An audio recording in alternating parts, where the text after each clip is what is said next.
When you're done with phaco,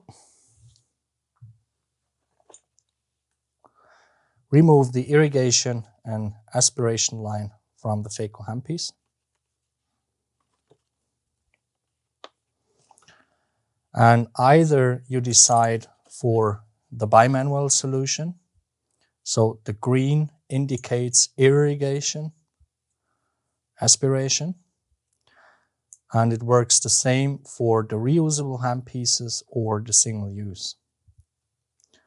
If you prefer the coaxial handpiece, go for the aspiration and irrigation line here. Prepare the IA tip.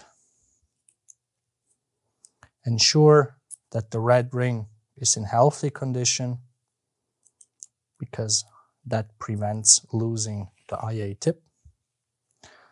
And then use the sleeve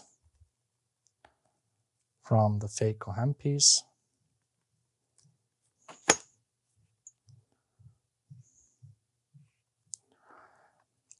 and then switch to the IA function, either by the pedal or by asking your support of trust in the OR.